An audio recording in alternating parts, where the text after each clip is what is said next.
Estamos no programa Gnose, Ciência e Cultura do Homem em Busca do Ser, hoje apresentando o tema Gnosticismo Primitivo, com Eduardo Lima, que é diretor da GEACAC em São Paulo. Portanto, esperamos hoje aprender muito sobre gnoses. Olá, Eduardo. Olá, Marisa. Bom dia. Hoje, para nós é uma grande satisfação, mais uma vez, estar aqui presente no programa Gnoses, Ciência e Cultura do Homem em Busca do Ser. E falando principalmente sobre um tema tão interessante que é o gnosticismo primitivo, porque muitas vezes nos perguntam sobre gnoses e nós temos que ver a gnose sobre vários aspectos, vários pontos de vista distintos. Uma coisa é o que é gnoses como sabedoria universal que esteve presente em todas as civilizações, em todos os povos, que na verdade está presente dentro do próprio homem, Marisa, como essa ânsia de buscar a verdade, de buscar a sabedoria, de buscar o conhecimento. Mas também existiu um período histórico onde floresceu como corrente filosófica, corrente de pensamento, o que foi chamado gnosticismo clássico é chamado na história, que foram ali praticamente nos primeiros séculos da era cristã, onde ficou popularizado esse termo, realmente, gnosticismo. Gnosticismo seria uma religião? Sim, na verdade, a gnosis, com esse nome propriamente dito, gnosis, ela é grega, né? Esse termo gnose é um termo grego que significa conhecimento. E como nós falamos, ela aplica-se ao conhecimento universal, essa ânsia de buscar a verdade. Mas ela, na Grécia, ela tem um sentido especial.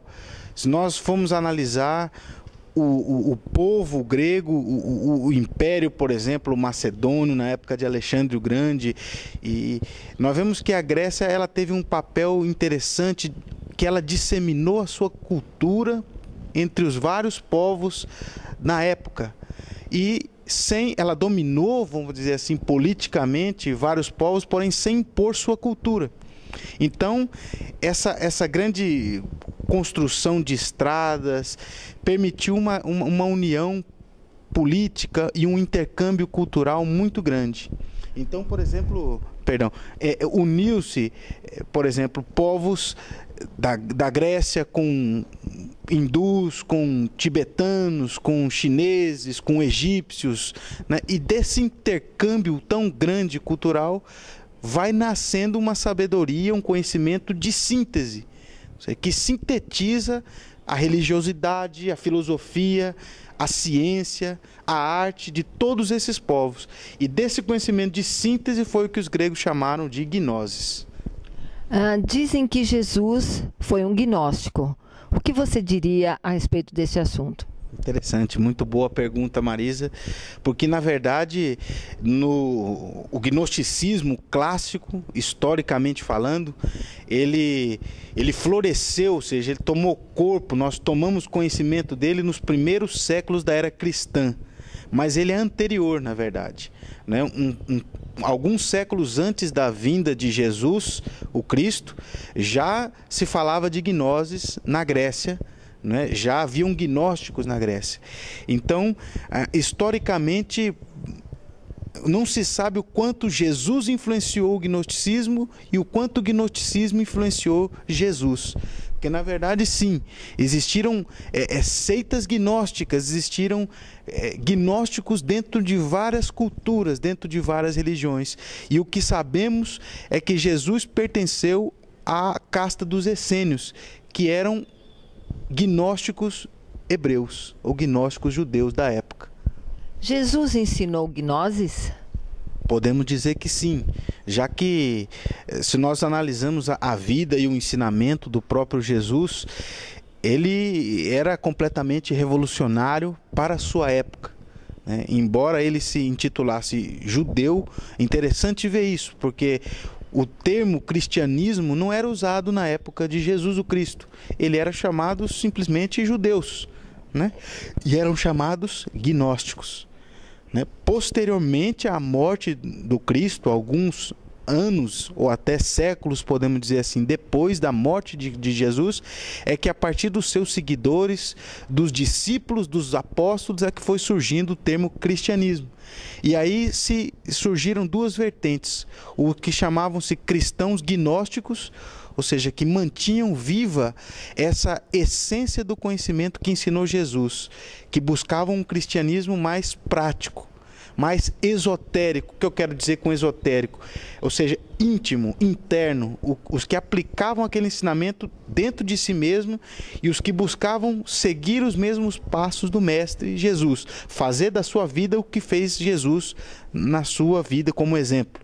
E os cristãos ortodoxos, que foram aqueles que se focaram mais na parte histórica do cristianismo, ou seja, que se focaram nas parábolas, nos contos, na história popular, ou seja, da época. E do cristianismo ortodoxo, que escolheram dentre os vários evangelhos, dentre os vários escritos produzidos na época, escolheram aqueles evangelhos que são mais históricos e com eles formaram toda a visão que nós temos do cristianismo hoje, né? Jesus ensinava através de parábolas. Essas parábolas já era uma técnica gnóstica? Sim, nós vamos ver que a parábola é semelhante ao mito, né? E o mito tem uma importância muito grande em todos os povos, em todas as civilizações. O mito é uma forma alegórica, vamos dizer assim, de se transmitir uma verdade universal, um conhecimento universal. Já que se nós quisermos transmitir um ensinamento e quisermos que ele perdure no tempo, no espaço, mais além do que usar dados históricos da nossa época, é importante alegorizar esse ensinamento. E o mito cumpre esse papel, já que ele traz esse sentido amplo, ele tira o conhecimento de um momento histórico e dá essa amplitude. Mesma coisa o símbolo. O símbolo também cumpre esse papel. Por exemplo, quando nós observamos um sinal de proibido, né, que é aquele círculo e o X no meio, é um sinal universal. Em qualquer lugar do mundo que nós vemos esse sinal, nós sabemos, entendemos seu significado, é proibido, né? Então, o ensinamento, para perdurar no tempo, ele também se utiliza de símbolos, né? No caso das parábolas, eu acredito que Jesus tenha feito isto porque as pessoas daquela época não tinham capacidade para tamanho aprendizado, para tamanha consciência que ele queria passar. Você concorda com esse pensamento? Claro, também tem esse aspecto muito importante, já que o próprio Jesus diz, quando perguntado por um de seus discípulos, mestre, por que para a humanidade você fala em parábolas e para nós você fala assim claramente? E ele dizia, para que eles, me ouvindo, não me entendam. Ou seja, que em toda época, em toda religião, houve dois círculos. Um que é chamado exotérico ou externo, exterior, que é um ensinamento dado para as massas, num nível X que eles são capazes de entender. E há um círculo esotérico ou interno, iniciático, onde o ensinamento é dado de uma forma mais clara, né, mais objetiva, para aquelas pessoas que têm a condição de compreender e que têm o objetivo de praticar, de vivenciar aquele ensinamento. Então essa é a diferença. Eduardo, nos tempos antigos se chamava gnosticismo primitivo. Eu quero saber se este conhecimento gnóstico atual é o mesmo. Em síntese, é o mesmo conhecimento, que foi escondido durante séculos, podemos dizer assim, transmitido de uma forma velada nas chamadas escolas de mistérios da Idade Média, que não era possível durante esse período ser transmitido de uma forma pública pela Inquisição e várias coisas nós sabemos, e que graças a Deus hoje, numa época que vivemos de liberdade de expressão, de liberdade de pensamento, floresce novamente esse conhecimento maravilhoso que tem como objetivo transformar cada um de nós. Portanto, gnose sempre existiu, sempre está presente dentro de cada um de nós.